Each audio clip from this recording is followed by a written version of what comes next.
ناظرین کرام، سکینہ ہمارے ساتھ بیٹھی ہوئی ہیں اور سکینہ کی گود میں ایک بچی ہے. شہداد پور سے تعلق رکھتی ہیں؟ جی میرا نام ماروی ہے، یہ سکینہ ہے. نہیں آپ شہداد پور سے تعلق رکھتی ہیں شاید. اور ان کی جو بیٹی ہے یہ 1 سال کی ہے. جی. اس کو مرگی کا مرض ہے. جی یہ بڑھ نہیں رہی، مطلب دن پہ دن نہیں پیچھے ہوتی جا رہی ہے دن پہ دن، اور اس کے ہاتھ پاؤں بالکل یوں ہو جاتے ہیں اور اس کو جھٹکے آتے ہیں. تو مطلب گاؤں والوں سے جب مدد مانگی کہ میں اس کا علاج کروانا چاہتی ہوں. اس کی گردن نہیں ٹھہرتی کسی ایک مقام پر؟ دیکھیے مطلب گردن نہیں ٹھہر پا رہی؟ نہیں، یہ بیٹھی بھی نہیں ہے، بالکل یوں ہوتی ہے سیدھی. ڈاکٹر شوکت علی کون ہے جن کے زیر علاج ہے؟ جی وہ کیا کہہ رہے ہیں؟ انہوں نے اس کو میڈیسن وغیرہ دیے ہیں، فی الحال اس کے جھٹکے کنٹرول میں آئے، ہم پھر بتائیں گے کہ اس کو کیا ہوا ہے. اور دوسرا یہ کہ اس کو نمونیا وغیرہ زیادہ تر رہتا ہے. تو 3 تلوار پہ بیٹھتے ہیں ڈاکٹر دلدار جونے جو. جب سے یہ پیدا ہوئی ہے اس کا ٹریٹمنٹ ان کے ہاتھوں پہ ہو رہا ہے. اس کو زیادہ پتا ہے کہ یہ بچی کیا ہے کیا نہیں ہے، اس بچی کو وہی صحیح بتا سکتے ہیں. ایک اور جو ظلم آپ کے ساتھ ہوا ہے وہ بھی بتا دوں اگر آپ کہیں تو؟ ہاں بتا دیں اگر آپ کی اجازت ہے تو بتا. ہاں بول سکتے ہیں، کیونکہ میرے جو گاؤں والے ہیں انہوں نے، بلکہ یہاں تک میں نے ان سے مدد مانگی، انہوں نے کہا ٹانٹ کمیٹی میں جائیں، جا کے تینوں جنے زہر کی انجیکشنیں لگوا لیں، آپ ایسے نہیں جیتے، آپ لوگوں کا کوئی حق نہیں ہے جینے کا. تو کہتے ہمت بندہ تو مدد خدا. میں ہمت کر کے یہاں کیسے پہنچی ہوں میرا خدا جانتا ہے. میں سمجھتی ہوں کہ کسی جادو کے ذریعے میں یہاں پہنچی ہوں. مجھے ابھی تک یقین نہیں آ رہا کہ میں ایسے لوگوں کے ہاتھ آئی ہوں جو یہ بچے یتیم ہونے سے بچ جائیں گے. ابھی تک مجھے یقین نہیں، ایسے لگ رہا ہے میں نیند میں ہوں، میں سو رہی ہوں، میں کوئی خواب دیکھ رہی ہوں. تو یہ ٹوٹ تو نہیں جائے گا؟ نہیں آپ کا خواب نہیں ٹوٹے گا. میں وہ بات بتا دوں جو میں آپ سے پوچھ کے میں اجازت لے کے بتا رہا ہوں. ان کے شوہر ناظرین کرام فوت ہو چکے ہیں اور سسرال والوں نے بھی انہیں گھر سے نکالا. سسرال والوں نے نکال دیا. جو دیور ہیں انہوں نے بہت مارا تھا، بری طرح مار کے گلی سے باہر مجھے پھینک دیا. پڑوسیوں نے دوپٹہ اڑا کے، پھر انہوں نے میرے چاچا کو بلوایا، پھر انہوں نے مجھے امی ابو پہنچایا. اب یہ کہ گاؤں سے بہت مشکل ہوتی ہے یہاں آنے میں، وہاں ڈاکٹر وغیرہ کی سہولت نہیں ہے. تو میں یہ چاہتی ہوں کہ میری اتنی مدد کی جائے. یہ میرا محمد حسین بیٹا ہے 7 سال کا، اس کی پڑھنے کی عمر ہے، یہ اسپتالوں کے چکر کاٹ رہا ہے میرے ساتھ. ہم بھی پاکستان کا حصہ ہیں، پلیز میری مدد کی جائے. میں بہت معصومین دے کر آئی ہوں یہاں. مجھے خود نہیں پتا کہ میں نے خدا کو یاد کیا اور خدا نے میری اتنی مدد کی کہ اچھے لوگوں کے ہاتھ تک مجھے پہنچایا. اس سکینہ اور حسین کو یتیم ہونے سے بچایا جائے. پلیز میری ریکویسٹ ہے آپ سے. مجھے چھت بھی نہیں یہاں کراچی رہنے کے لیے. اب یہ صاحب اپنے بچے کے لیے آئے نہ دیکھیں، یہ باپ ہے. میرے ساتھ کون آتا؟ میں اکیلی آئی ہوں اپنی ہمت کر کے. مجھے نہیں پتا میں یہاں کیسے پہنچی ہوں. ابھی تک مجھے یقین نہیں آ رہا کہ میں یہاں کیسے آئی ہوں. بار بار میرا دل مجھ سے پوچھ رہا ہے. صحیح بتائیں میری بہن کہ ابھی آپ کہاں رہ رہے ہیں؟ ابھی ایک ہمارے گاؤں کے صاحب ہیں، وہ بھی سندھی ہیں. میں ان کے بچے ہیں کافی، ان کے یہاں رہ رہی ہوں کہ ان کو پتہ ہے کہ یہ ٹھیک نہیں رہتی. تو ابھی میں ان کے ساتھ ہوں. وہ لوگ وہاں رہتے ہیں، وہ بدر کمرشل ایریا سی ویو پہ رہتے ہیں. وہ لوگ، ان کے خود بچے ہیں. اگر میرے لیے کچھ اچھا سوچتے ہو، وہ ہمارے گاؤں کے ہیں، مجھے ان کی ذمہ داری پہ سونپا جائے. ہماری ذمہ داری اس کو دی جائے. ہمارے سر پہ کسی کا ہاتھ نہیں ہے. جہاں بھی جاتے ہیں گاؤں کے سب کہتے ہیں تم مر جاؤ گئی تینوں جنے، تم لوگوں کو جینے کا کوئی حق نہیں ہے، تم لوگ کیوں جی رہے ہو؟ ہم خود ہی اپنے اس پہ ہم نہیں کسی کو رکھ سکتے سب.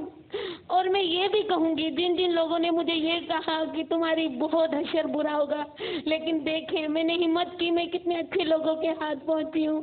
میں ضرور بھٹکنے سے بچ جاؤں گی، میں یہ امید کرتی ہوں. آج گاؤں والے سب لوگ مجھے دیکھ رہے ہیں کہ دیکھو میری ہمت نے مجھے کہاں پہنچا ہے، کتنے اچھے لوگوں کے ہاتھ میں پہنچی ہوں. بتائیں کہ اس کے علاج پر کتنا خرچہ ہے؟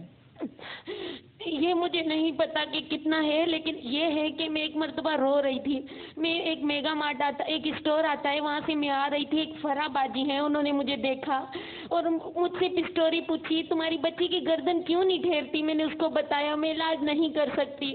انہوں نے مجھے 10,000 دیے. انہوں نے میری بہت مدد کی، میرے بچے کو کپڑے لے کر دیے، بہت میرا خیال کیا. اس نے مجھے یہ کہا جینا सीखो, तुम जी सकती हो, तुम क्यों मरने जा रही हो? हालांकि मैं खुदकुशी करने जा रही थी, लेकिन उसने मुझे बचा लिया। हम तीनों खुदकुशी करने जा रहे थे। नहीं, खुदकुशी नहीं करेंगी आप। हमारे सर पे किसी का हाथ नहीं है। मैं कल भी यहाँ आई थी। मैं आपका भाई हूँ ना। मैं यहाँ से पैदल गई हूँ सदर तक, कभी मैंने सफर नहीं किया, मेरे पैरों पे चलने देगी। मुझे खाली मत लौटाई, क्योंकि मेरे सर पे किसी मर्द का हाथ नहीं है, मैं अकेली हूँ। मैं भी हिस्सा हूँ खुशियों का आप लोगों की। तो प्लीज मेरी हेल्प की जाए। मेरे बच्चे की पढ़ने की उम्र है, तो हो सकता है ये काबिल बन के कल ये भी आमिर भाई की तरह कोई अच्छा इंसान बने, किसी की मदद करे। प्लीज मेरे बच्चों का मुस्तकबिल संवारिए। मैं जिस अंकल के यहाँ ठहरी उनसे रास्ते में रहिए, उनको मेरी जिम्मेदारी दीजिए प्लीज। 3 जिंदगियां मरने से बच जाएंगी प्लीज। चलिए, अब मेरी बात सुनिए। अब मेरी बात सुनिए, इसको रखे ना अपने पास। अब मेरी बात सुनिए। पहली बात तो ये है कि एक तो आप मुझसे वादा करें कि आप खुदकुशी की अब कोई बात नहीं करेंगे। मुझे सब कहते हैं तुम्हें जीने का कोई छोड़ हक नहीं दें, है। जो सब कहते हैं उन्हें छोड़ें, जो मैं कह रहा हूँ वो सुने। अब आप खुदकुशी की बात नहीं करेंगे, वादा करें। वादा, ठीक है ना? पहली बात तो ये है कि आप जहाँ रहती हैं उनसे मैं खुद भी बात करता हूँ। ये रखिए अपने पास, इसमें राशन कार्ड है, ठीक है? राशन भी आपके साथ जाएगा, और अभी आपको पैदल नहीं चलना पड़ेगा, गाड़ी आपको छोड़ के आएगी, ठीक है? अभी सबसे अहम काम है बच्ची के इलाज का। और जो भी डॉक्टर दिलदार जुनेजो हैं, उनसे हम रब्ता करते हैं। उनके दोनों नंबर में लाई हूँ। इस बच्ची के इलाज के तमाम अखराजात मैं खुद उठाऊंगा, ठीक है? सही। इसमें आप बिल्कुल परेशान होने की ज़रूरत नहीं है। इसके तमाम अखराजात हम देखेंगे कि क्या इसको करना है। दूसरी बात यह है कि आपके लिए कोई काम काज का इंतज़ाम करते हैं, ताकि आप किसी के सहारे पे ना रहें। जो लोग कह रहे थे कि तुम लोग मर जाओ, मैं उनको दिखाना चाहती हूँ कि देखो ऐसे लोग हैं, ऐसे लोग हैं जो। अच्छा, मेरी बात सुनते रहें। काम काज का इंतजाम करते हैं। इसको स्कूल में दाखिल कराना चाहिए। जी जी, वहीं जो अंकल वो रहते हैं ना, क्योंकि वो सब गांव के हमारे। वहीं पर उन्हीं से बात करके इसके स्कूल के अखराजात भी हम बर्दाश्त करेंगे।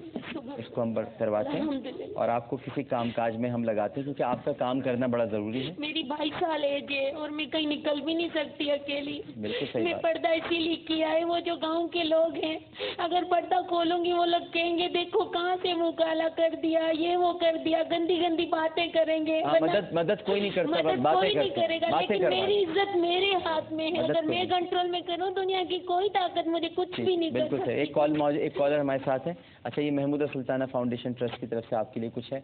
अस्सलाम वालेकुम। अस्सलाम वालेकुम। वालेकुम अस्सलाम। जी, कौन सा बात कर रही हैं? अस्सलाम वालेकुम अमर भाई।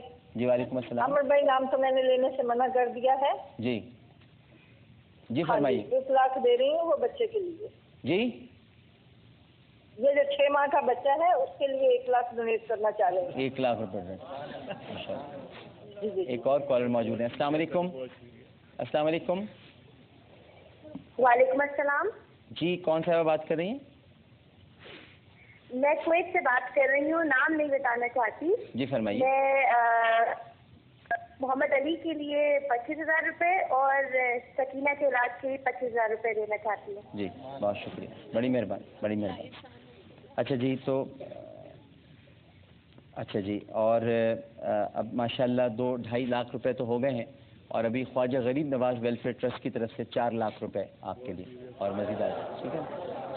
तो फौरी तौर पर तो ये 5-6 लाख रुपए हो गए हैं, और महमूदा सुल्ताना फाउंडेशन ट्रस्ट की तरफ से मोहम्मद अली के लिए मैं 3 लाख रुपए देने को आया, ठीक है? तो एटलीस्ट 10 लाख रुपए आपके पास आ गए हैं, और ये आप जमा कराएं आज अभी जाके अस्पताल में, और अभी हम आपको दिलवाते हैं चेक। जाने से पहले आपको चेक हाथ में देते हैं और आप जाके अस्पताल में दें, ठीक है? और जहाँ तक बच्ची का ताल्लुक़ है, डॉक्टर दिलदार जुनेजो से अभी बात करके इस पे जितने अखराजात आए इसे एडमिट कराएं, हॉस्पिटल में छोड़ें इसे, ताकि इसका वहाँ पर ध्यान रखा जाए। बच्चे का स्कूल और वो जो साहब हैं जहाँ पर रहती हैं उनसे मैं बात करता हूँ, और बाकी आपके सारे मामला देखते हैं, ठीक है? चलिए, एक छोटा सा वक्फा लेते हैं नाज़रीन किराम। वक्फे के बाद दोबारा हाजिर होते हैं और एक और हमारे पास नेकी के मेहमान हैं, उनसे गुफ्तगू करते हैं।